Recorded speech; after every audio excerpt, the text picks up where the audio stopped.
Hey Cowboys Nation, today we need to break down everything that has been happening with the team and really dig into some of the storylines that are shaping this season. First off, I have to say the situation with Micah Parsons is fascinating because he's no longer just a star. On our team, he's now part of the opposition. That shift changes the way you look at matchups because the guy we were cheering for last year is now the guy we want to dominate, the guy we want to contain. The guy who represents a real threat to the team we love. There's been a lot of chatter about how other teams are reacting to him, and honestly, I get why journalists are trying to chase quotes or reactions about him during press conferences. But at this point, it feels almost irrelevant.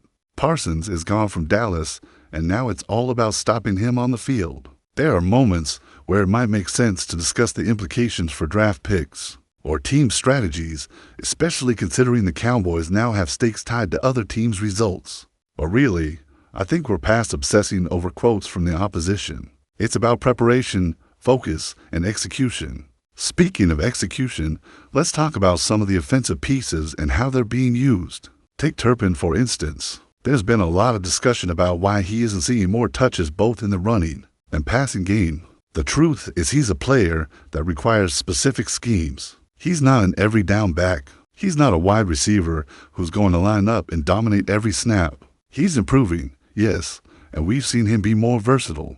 Emotions, special packages. But the reality is that if the coaching staff is going to scheme plays, they're going to prioritize the guys who can make the biggest impact. CeeDee Lamb, for example, is a player you build plays around because he consistently delivers. Turpin's 4 or 5 touches per game might seem low, but when you consider the context, it's actually an efficient usage of his skill set.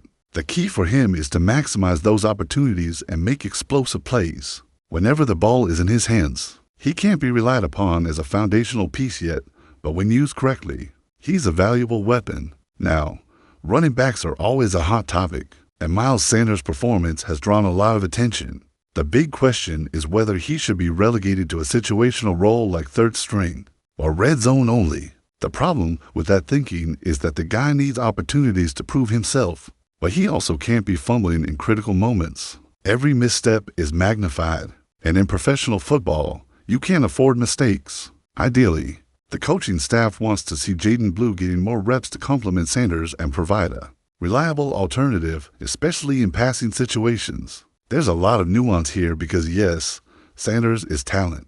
But consistency is key, and fumbling issues in high-pressure spots can be a deal breaker. It's a balancing act. Give him opportunities to shine while not putting the team at unnecessary risk. Shifting focus a bit, the defensive line has been a topic of conversation, particularly with Kenny Clark.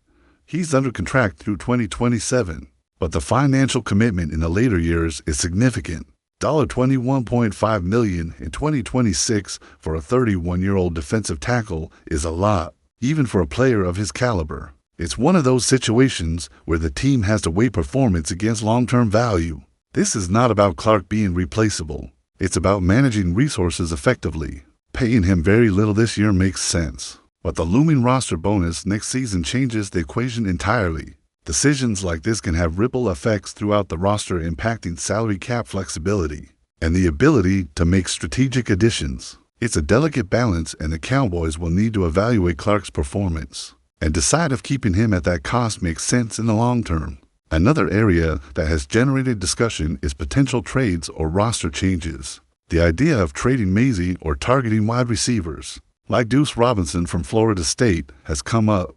And while there's excitement around adding young, dynamic players, the reality is the team has to weigh current performance, draft value, and contract situations. Robinson had a promising start to his season, and his physical profile is intriguing. But turning college success into NFL impact is never guaranteed. Every trade or acquisition is a calculated risk, and right now the focus has to be on optimizing the roster for immediate performance, without mortgaging the future. Players like Sanders, Lamb, Turpin, and others are central to this strategy, and the team has to structure plays and reps to maximize their impact. It's about creating opportunities for the right players in the right situations, not just spreading touches evenly. Looking at the broader league, the performance of teams like Miami has caught attention. Their struggles in Week 1 were pronounced to the point where questions about long-term viability are legitimate. They have young talent, but consistency has been an issue. And this opens the door for savvy teams like Dallas to exploit weaknesses, whether in the draft or through in-game strategy. Conversely, watching teams like the Giants or Eagles, there's always that historical context. Dallas has dominated New York historically, and it's critical for the team to maintain that edge, not just for standings, but for the confidence and psychological advantage that comes with winning those matchups. Every week is a test, and early season sets the tone. Finally, we can't overlook the intricacies of free agency and contract management.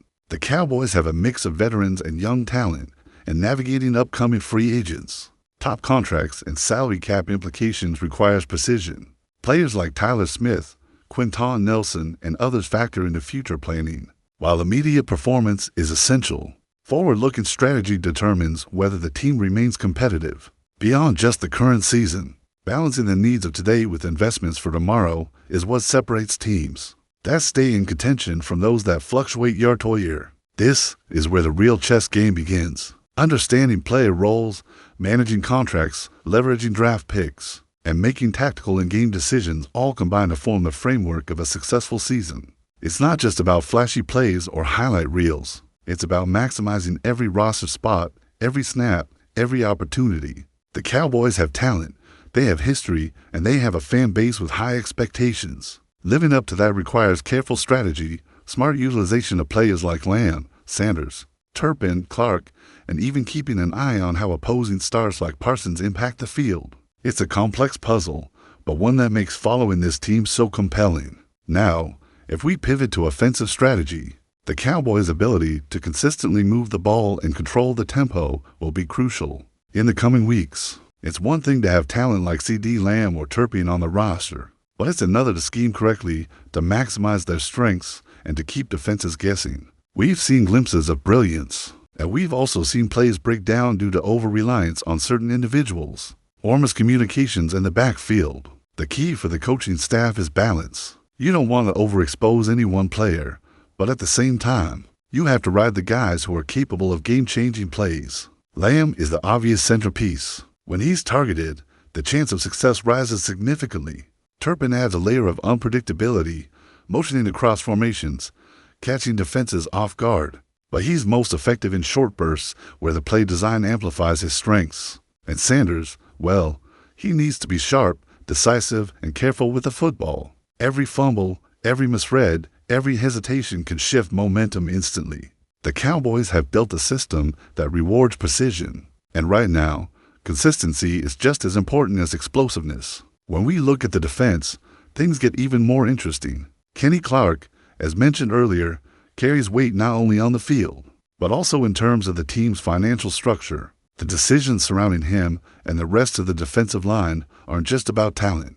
They're about long-term sustainability. Clark's age and contract costs mean that the Cowboys need to weigh his impact against emerging players who can provide depth without breaking the bank. It's a delicate balance between veteran experience and youth potential.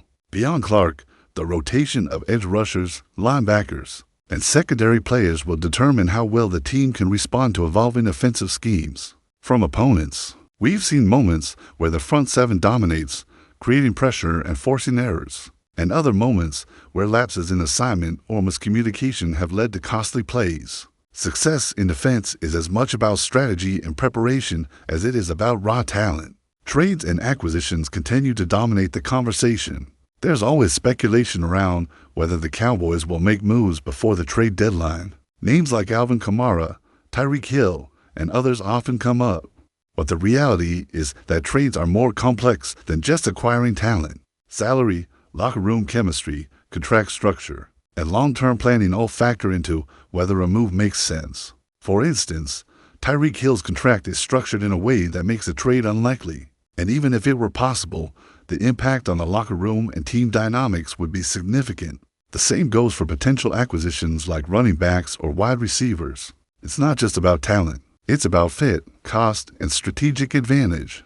The Cowboys have to evaluate if adding a player changes the trajectory of the season meaningfully, or if it creates more complications than it solves. Speaking of trajectory, draft picks are another crucial aspect of the Cowboys' strategy. The team's performance against other NFL squads has ripple effects on draft positioning, which in turn influences future acquisitions. Losing or winning games strategically can impact which players are available, and understanding that dynamic is part of the modern NFL chess game. Every decision on the field has implications for the future. That's why matchups against historical rivals like the Giants take on added significance. Winning these games isn't just about pride or immediate standings. It's about positioning momentum and building a culture of success. Dallas has a storied history against New York, and maintaining that dominance reinforces confidence, both within the locker room and across the fan base. Player development is another theme that cannot be overlooked. Young talents like Jaden Blue or emerging wide receivers and tight end are constantly under the microscope. The coaching staff has to decide when to give them snaps, when to rely on veterans, and how to integrate new pieces without disrupting chemistry. It's a juggling act, and one that requires patience and foresight.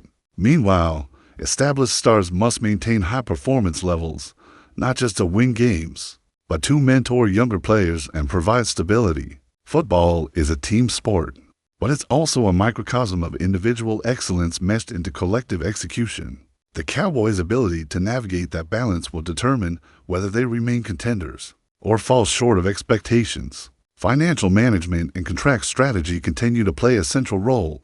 Top-tier contracts like Tyler Smith, Quinn Nelson, or even players on the edge of free agency dictate flexibility. Managing these contracts while maintaining competitiveness is an art. Decisions about whether to extend, restructure, or let contracts lapse have long-term consequences for the team's roster-building capacity. Paying attention to the timing of roster bonuses, guaranteed money, and the age of players ensures that the Cowboys don't overcome it financially, while still fielding a competitive squad. It's not just about the present season. It's about creating a sustainable model that allows the team to compete year after year, without being hamstrung by financial constraints. In addition, team chemistry and locker room dynamics play a subtle yet impactful role. Moves like trading Micah Parsons or potential additions from other teams affect morale, cohesion, and focus. Players must adapt quickly to changes, and the coaching staff must manage egos, expectations, and personalities. The best teams are often those that navigate these human elements effectively. Talent alone doesn't win games. It's the combination of skill, preparation, strategy, and teamwork. How the Cowboys handle these dynamics will be as important as any play call on the field. Looking forward, every week presents new challenges, from divisional matchups to league-wide competition. Teams like Philadelphia, Miami, and the Commanders all have unique strengths and weaknesses that Dallas must account for. Scouting reports, film study, and in-game adjustments are critical. The Cowboys can't rely on reputation or past performance. Each game is a fresh test. Maintaining consistency, minimizing mistakes, and capitalizing on opponents' errors are the hallmarks of a team poised for sustained success. It's about preparation meeting opportunity, and the Cowboys are at a point where both elements must align perfectly to achieve championship aspiration. But before we continue, don't forget to subscribe to our channel and give this video a like. Your support helps us keep bringing you the latest updates on the Dallas Cowboys. Feel free to share your thoughts on the news in the comments as well.